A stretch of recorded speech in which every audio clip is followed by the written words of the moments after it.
Here is everything you need to turbo an NB Miata. Just got my spoolie boy, gonna make all the noises and power that I need. This kit is amazing. For the price, I don't think you can beat it. It finally runs. It runs and I get to go drive it.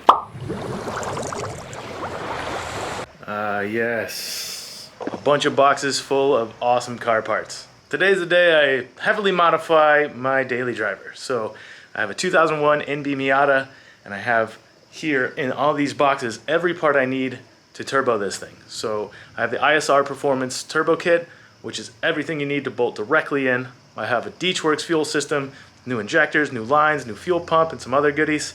And then I have a brand new Spec clutch to support more power, and then a Haltech ECU to control everything and get me running perfectly clean on the streets and pretty much a monster on the track. So I'm going to unbox all of this stuff, show you what's involved with the ISR Turbo Kit. If you're gonna do a Turbo Miata, this is everything you need.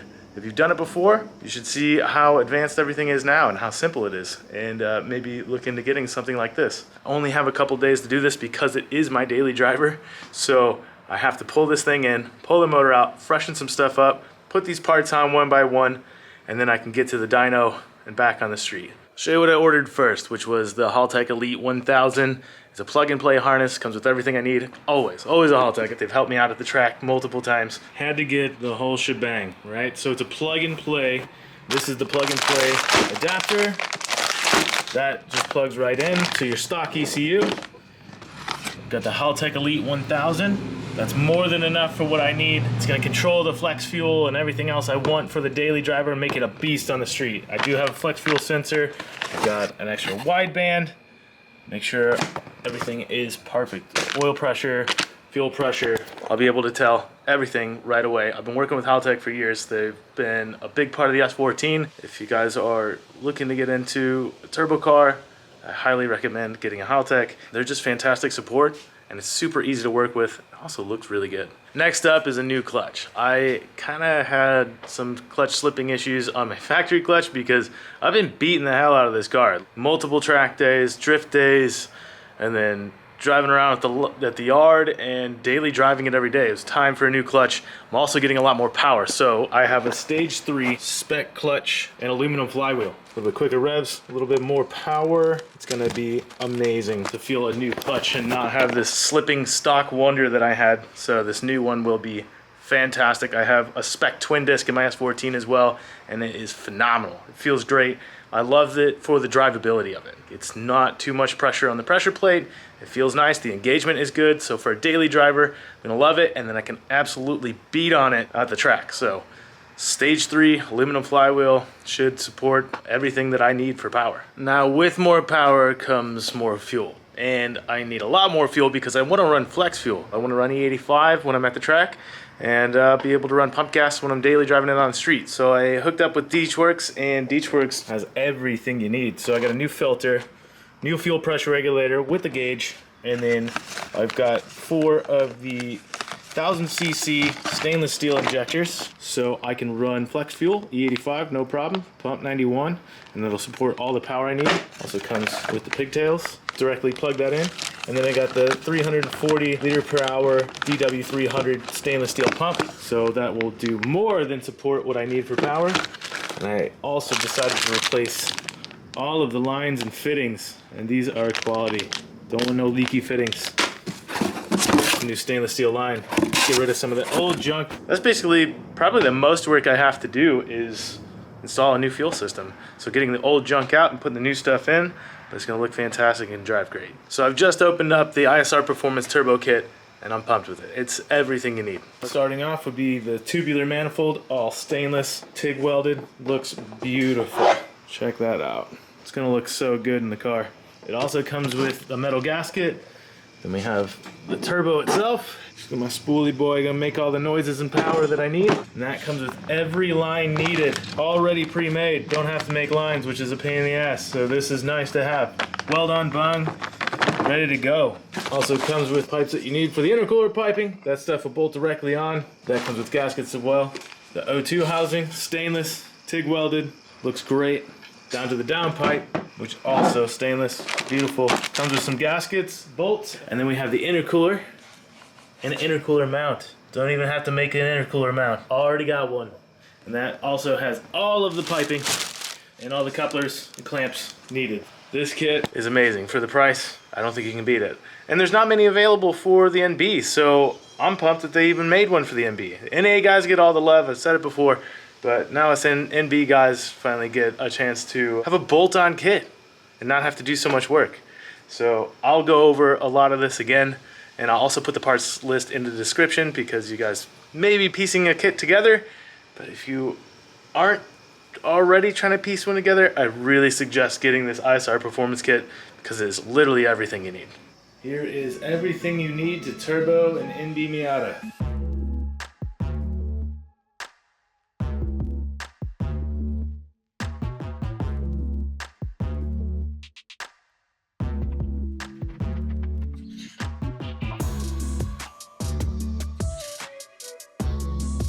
Time to get started. Pull the Miata in, pull the motor out, refresh everything, and then we can start piecing this stuff together one by one.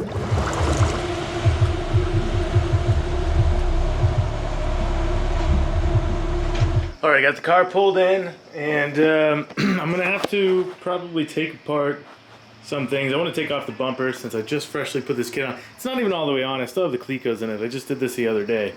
But I want to take the front bumper off, get it up in the air, get it on jack stands, and then I'm going to start draining fluids and pulling this stuff out. I don't have to pull the motor to do this. I just feel like it's going to be easier for me in my home garage to do so. I just want to pull it out, make sure everything looks good. If there's any seals that are bad, replace them. Go ahead, replace the rear main seal, all that stuff. So yeah, I think taking it apart, cleaning it up is the way to go. So I got the bumper off, got the car up in the air. It's kind of a pain, took a little while. Coolant's draining right now. So first, starting off with the radiator. I'll take this out, intake, strut bar, start disconnecting everything else. I really want to be careful with the air conditioning because I do want to leave it. I'll have to pull that to the side. Then I'll start working on the transmission and the power plant frame, get that stuff off, drive shaft, shifter, and then pull the motor out, pull it apart, refresh it, and then start putting the turbo kit back together.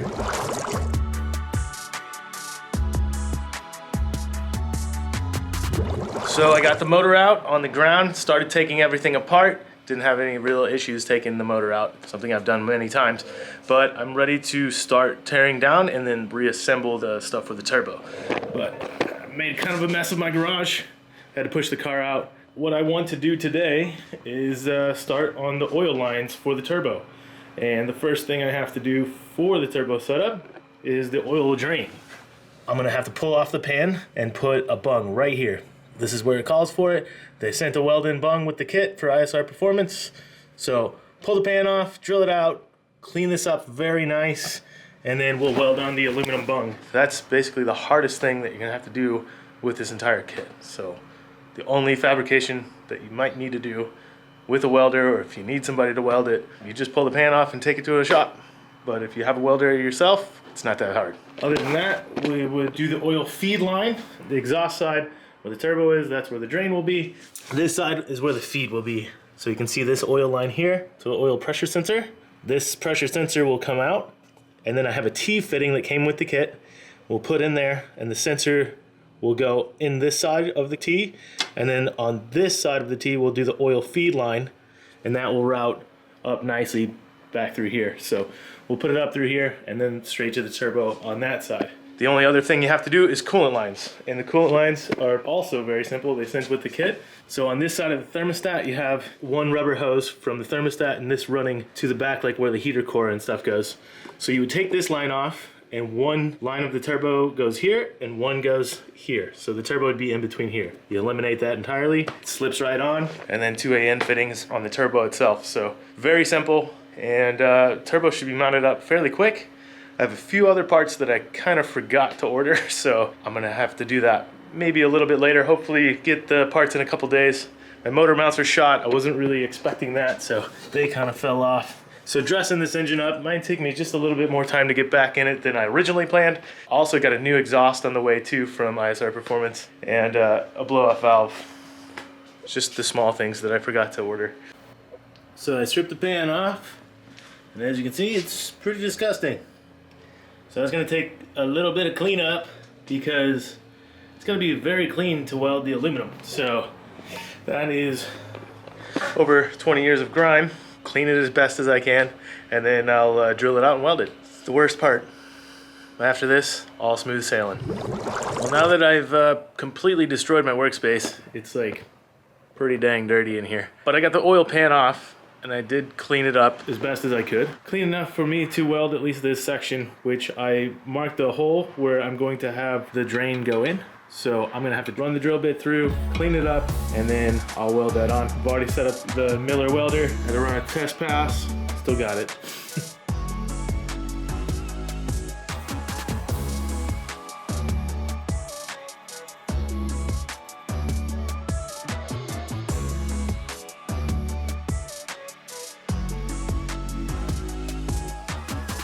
Boom, just like that. Not the prettiest welds, but it's done.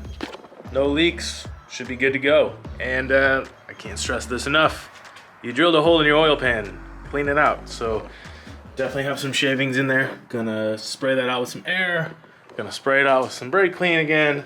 Gonna spray it out with some air again. Make sure that there's absolutely nothing in there, because nothing like metal shavings to ruin your entire project. So that's the hardest part of this kit. Everything else bolts in. Unfortunately, I have to wait for my gaskets until tomorrow to put the oil pan on, but I might get onto the exhaust manifold, putting the turbo on, and then putting the oil feed line and the coolant lines on. So hopefully I can have all that stuff done and assembled. Then I'll pop this thing on tomorrow. The motor should be ready to go. I'll do the clutch, trans, all that stuff, and then it'll just be drop in, piping, fuel, that's it. So fairly simple. I'm pumped. This is the hardest part. It's done. So everything else should just snap together. I added a new bung to the oil pan, cleaned it up, resealed it. You can see it in place there. There's the bung. This will be where the exhaust manifold sits. And the bung is in the right location for the drain for the turbo. Resealed the pan, cleaned it up. I've already done the rear main seal, which you should do. It's only a couple bucks. Takes a couple minutes. If you have the clutch off already, just do it.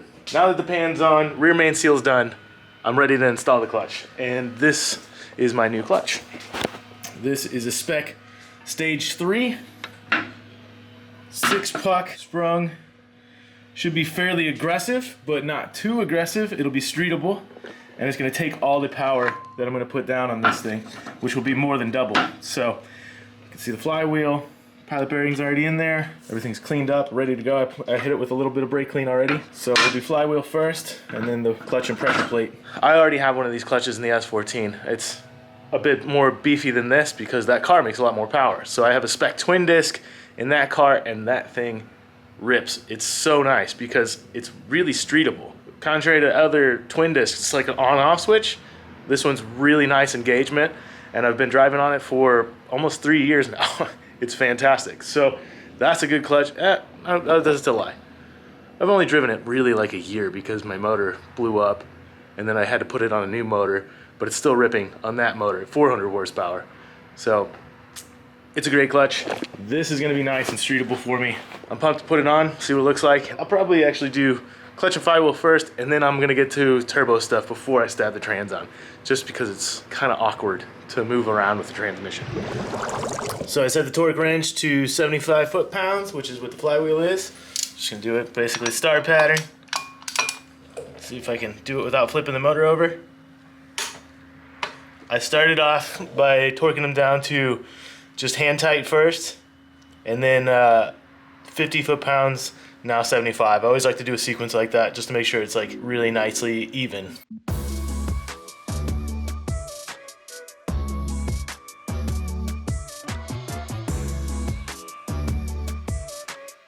One cool thing about this I like to note, see this paint? I put it on the pressure plate, also on the flywheel, because sometimes lining up these studs are kind of a pain and it doesn't fit right. But they've marked it, so you know exactly where it is. So clutch alignment tool's in. I would just throw the pressure plate on, and then we'll double check that the alignment tool is in the correct spot. Oh, it just snaps right on.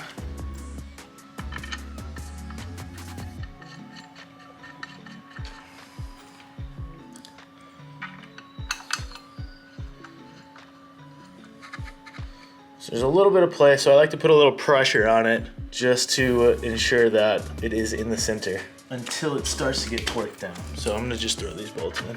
I'm not gonna put Loctite on here. These have lock washers, and I'm gonna torque them to the max spec, which I believe is 19 pounds. I'm gonna double check it before I torque it.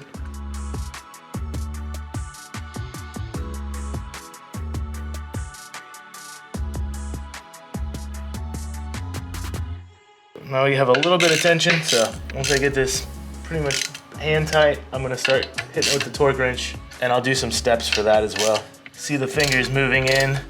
You don't wanna have too much pressure on each, so I'm not even at 10 pounds yet.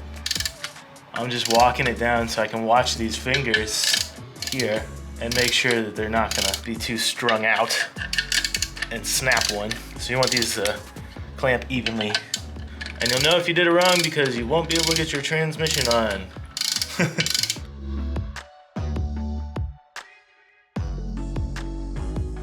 It's nice and even, so now we'll adjust it to 19 foot-pounds. Not much more pressure.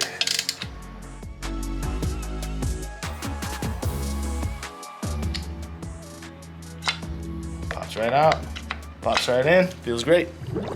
All right, Spec Stage 3 clutch and flywheel are installed, and I get to move on to some more fun stuff. The turbo, manifold, all that stuff. So I've already put the ISR turbo on the manifold, and the manifold looks nice. But all I have to do now is throw on the lines for the coolant and oil. So oil drain is already installed, these AN lines for the coolant, and then oil feed up top there. I decided to run it this direction. I'm gonna run it down through here. It might be a little bit easier for me to access rather than the top. So all I gotta do is throw these lines on real quick, and then I'll put the manifold on and then hook these coolant lines go in between one line that's already existing on the car, and this goes to the drain plug that I just installed. Honestly, I think I could probably do this in less than 15 minutes. It's pretty incredible. This kit is intense. It has everything you need. So I'm gonna not rush through it, but I don't think it would take me very long. So I've already put this exhaust manifold gasket on. This came with the kit. Cleaned everything up. Now I just throw the manifold on.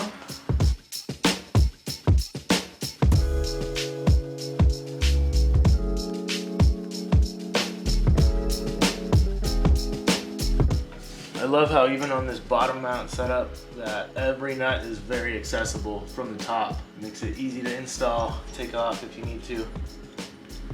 Barely tighten them all just to ensure it's even, not forcing anything, don't want to break a stud.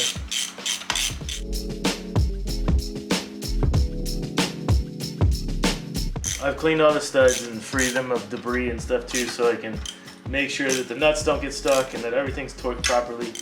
Manifold is on. You can see roughly where the lines are gonna go.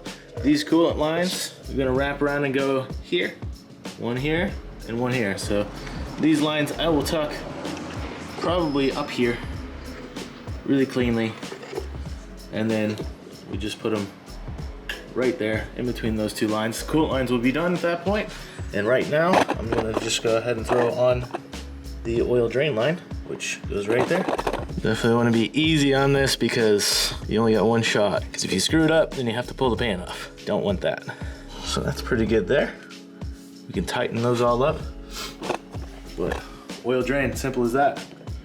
Now I'll run the feed over to the other side, but we have a few things we got to do first.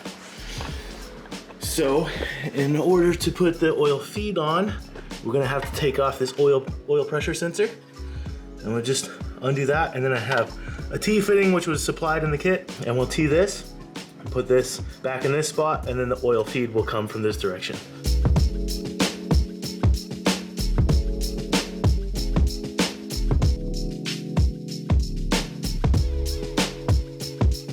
Okay, just checking off boxes. So the oil feed line is installed with that T.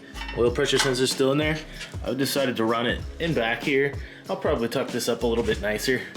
But yeah, it's all installed, ready. The coolant lines I've run underneath through here. So you can see there's one on each side of the turbo, and they both run from here and here. This goes to one side, that goes to the other. And I've made it dip down a bit so it stays away from the heat of the manifold. And yeah, that's it. Installed. Super simple, super quick. So I'm gonna move on to the fuel stuff. And I have this radium rail that just showed up. I ordered from Injuku. The reason I had to order this is because in the NB2, the fuel rail is returnless. And I have a setup for a return system with all the Deatschwerks stuff that I have. So I had to have the rail replaced. Now you can take one from like the older generation, like the NB1, or I wanna say like a late, like 97 NA 1.8, and use that fuel rail. I think the 1.6 is fairly different, but the 1.8 rail would work, and you can use that as a return system. But this was like $100, so it looks cool, it's nice, and it's gonna support my 1000cc Deatschwerks injectors. So I'm gonna get started on that and then see if I have to run the pigtails. If so, then I'll wire that, stab the trans on, and I should be ready to put the motor back in the car. So this kit comes with everything, clamps, all of it, and it's all ready to go. Intake's on, looks pretty cool. I already put on the throwout bearing that I got from Spec, and I'm just about to stab this transmission on. Well, I had kind of a rainy day yesterday, which is really rare in California, but it did rain a bunch, and I didn't want to pull the car and get the garage all wet, so I continued on the fuel system, and I got the 1000cc Deatschwerks injectors, radium fuel rail, and put some new lines on. Manifold's back on, torqued up, ready to go. The ISR kit is on and ready to go. Put the O2 housing on, because it's just gonna be easier than doing it inside the car. So it's ready to drop back in. Everything is installed, motor is ready.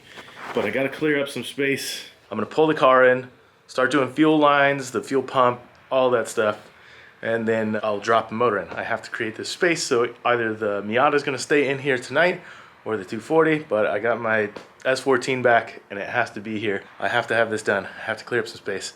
Also, I got some more goodies that I was waiting for. Some big boxes are always good. ISR Performance exhaust, got a new blow-off valve, and some other stuff I'll show you later, but today I gotta get this actually physically in the car. I think once I get rolling, it should be fine. Fuel system, I don't know. I have to create something for the fuel tank, so I'll figure that out. I haven't really investigated and looked at it much, so pull it in and get started.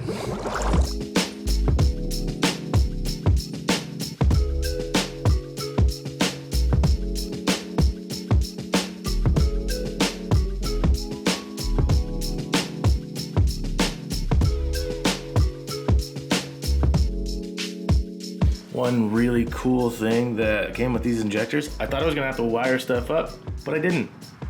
Plug and play. They sent an adapter for the new injectors, so I didn't have to do anything. That's good work. One thing I really like about these Deatschwerks lines is that when you have them all the way locked down, they're assembled. It's super tight, it's never gonna leak, but you still have this swivel capability, which, if you know, on other stuff, you have to kind of plan where you want to lock it down. Otherwise, you're stuck in one position and it'll be awkward to get something and the line wasn't going to move. So this ensures that it's always going to be free and easy to put on, install.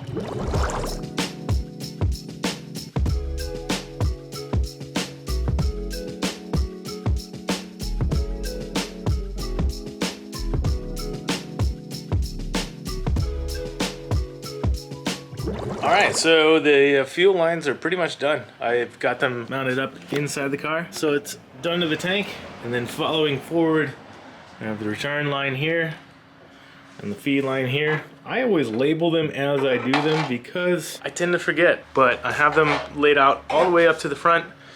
But before I finish these lines, I'm gonna put the motor back in because I wanna get an exact length while I cut these down.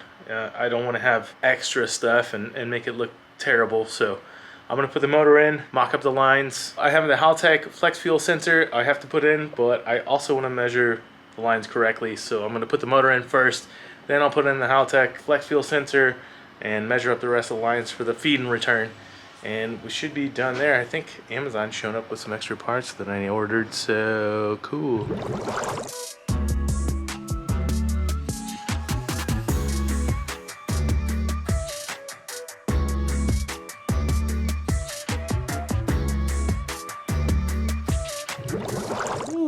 That was rough. That was actually kind of hard to install, but the motor's in place. It looks good. There she is.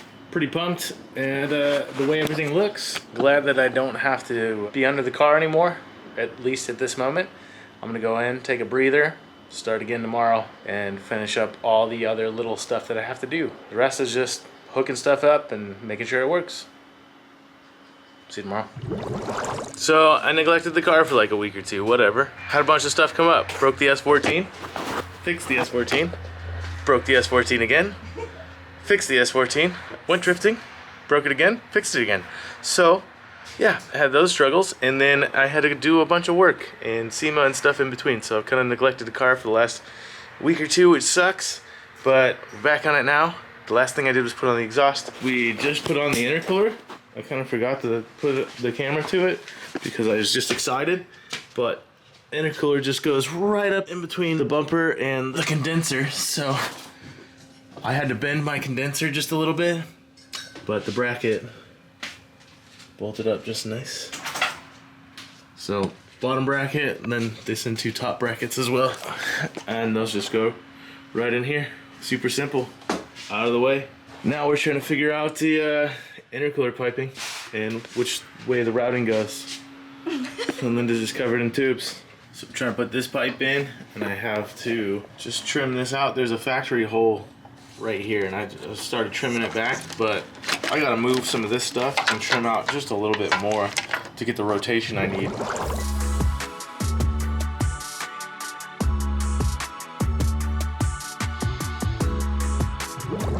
And just like that, all the intercooler stuff is in.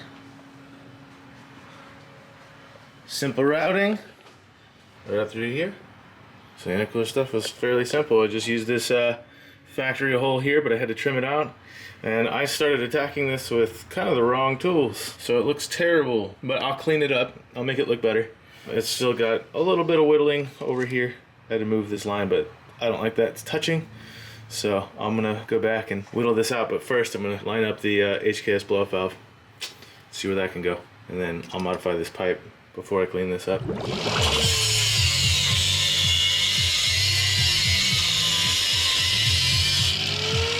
Modified. So I cut off this bung, which is for a different blow-off valve that I didn't want to use. I wanted to use the HKS. ISR makes these adapters as well, so just hack that guy off, fit that guy right on there.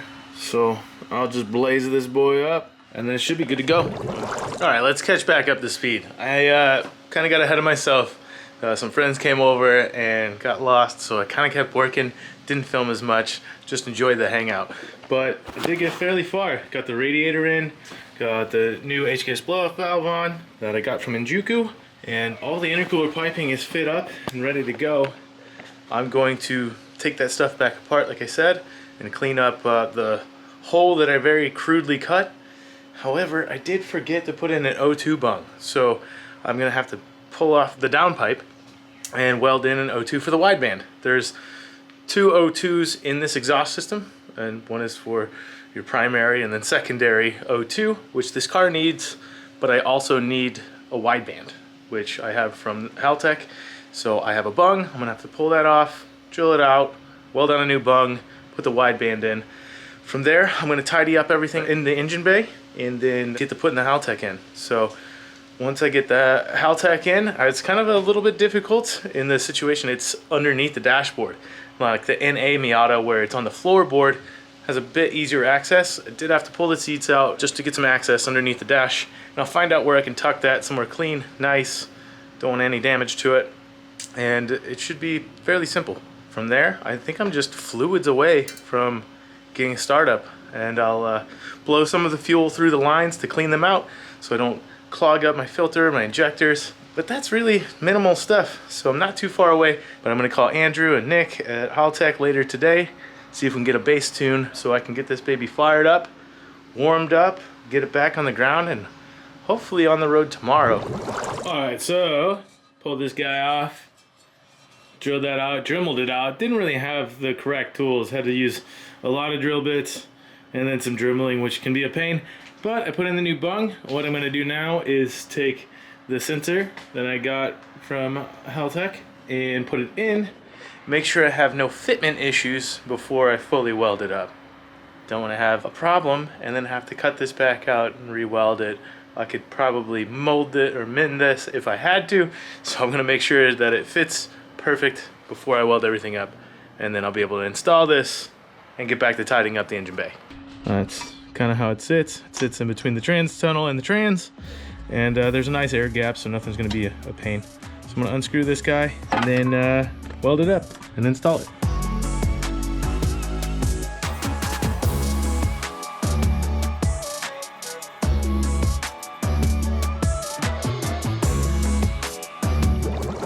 What I crudely cut out before didn't turn out so bad. Just kind of shaved it. The original hole was right here, so I just extended that. Had to get pretty dang close to the frame rail, but it fits really nice now. So the intercooler is now mounted up. Piping is ready to go. Clean that up. I'll probably put a little trim around this just to keep it from scratch and make it look nice. But that's ready, and the exhaust is ready. Primary and secondary O2 are in, and the wideband itself. So I ran that line up. It should go right through the firewall over here, and then I just need to put an air intake temp sensor on the intake, and that should be good. So the plumbing should be fine. So now what I want to do, put everything back together for its final time before I start it. I'm going to run through every system. So I'm going to run through the fuel system. I'm going to clear that stuff out. I'm going to run through the intercooler, make sure everything's hooked up, every line is plumbed. I'm going to run through the electrical, make sure everything is good and ready to go before I plug in the ECU. And shouldn't be too bad. Fluids, gas, started. Today is the day we start this thing. So everything's hooked up for the most part. Maybe a little vacuum line here or there, but it should just run fine. Fuel's in it, fluids are in it, clutch is bled. I just need to put in the Haltech, and it should fire right up.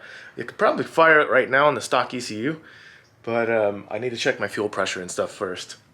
Make sure I did all that right, that there's no leaks, and then I can get in and give it a fire, make sure that it runs. Also don't want to dump too much fuel, so I might just get a base tune loaded up, so I'm not going to do any damage to the motor. I'm going to go ahead and start plugging stuff in. I'm super excited because I just want to hear this thing run. I want to drive it. So once it runs, fires up, I'll run it through the gears up on the jack stands, make sure everything's working fine. Then we'll get it down, maybe drive it around town a little bit and get a little street tune on it. But hopefully we'll be driving this thing today. It's finally time. So this is an Elite 1000. I'm also running an Elite S14. Thing's been great. But then we have the harness. So here's your plug and play adapter harness. And then the adapter itself. So I'm gonna plug this stuff in. Gotta find a spot. I'll show you what I'm looking at up underneath there. It's kind of a difficult spot to get to, but find a nice place to tuck it where I have easy access to it, so I can put the cable in, see the tune, see the power, and the status of everything. Because if you get it up there and kind of stuck, then it's a pain in the ass. You can't find out if you have any issues. You can't tell what's going on other than being connected to a laptop. And there you have it. Fairly simple. So the Elite 1000, the harness, and then this is the adapter to the factory ECU. Let me show you what we're working with here. Normally on like an NB Miata, your ECU's over there under that foot panel. This is the first NB I've really worked on. It is up under here. You can see the ECU's right here. That's where your factory ECU is on the NB. So it's gonna be a lot of upside down until I can figure out where to put that. And then also where to get my boost source and redirect the wideband through the firewall as well. So I'll have to get that plugged through there. So I'll find that little grommet, see if I can make it work through the original factory grommet, or if I have to drill a new hole or something like that. So here's one of the only things I have to do with the wiring for the Haltech Elite, and that is wiring up the wideband sensor. And basically what I'm looking at here is this pin, which is number 26. So this pin right here, I'm gonna splice that wire with the one for the wideband. So give that power switched on, and then a good ground. And that is all you have to do. Then you just plug this in, and we'll find a boost reference. Everything should be plugged up, ready to go. We can get our first fire. But first off, try and do this as clean as possible, but get to this pin, which is the red and blue wire, pin number 26, and that would be my switched on. So a little bit of power, a little bit of ground, time to fire. Let me catch you back up to speed here. I had a few issues. One, the fuel pressure stuff was a little hard for me to find out because I couldn't get the car to idle on the stock ECU, which I knew would happen. And I was trying to get it on the stock ECU because I didn't have a laptop. My laptop took a big fat dump on me, so I had to go get a new laptop. I got one yesterday. I finally got that all in, dialed up, ready to go. Put the Haltech software on it. I got the fuel pressure dialed, and then I called up Haltech support. Thankfully, you can get them pretty much 24 hours a day. And they got me a new map loaded up. It should fire. I had Andrew Molina out here load me up a new base map. Nooch check.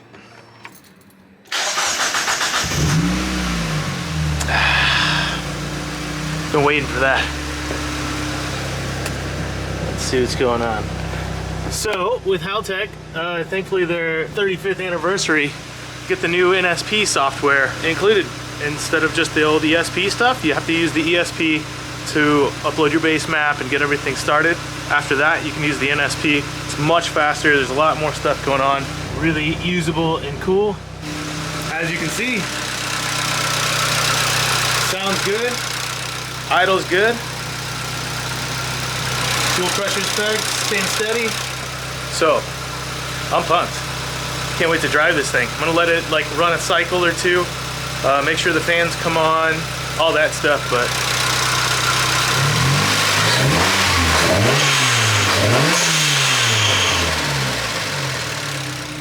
everything seems to be working, so I'm going to tuck up that ECU somewhere where I'm not going to kick it, and then I'm going to get this thing on the ground and drive it around a little bit, break in the clutch a little bit before I can get the tune on it.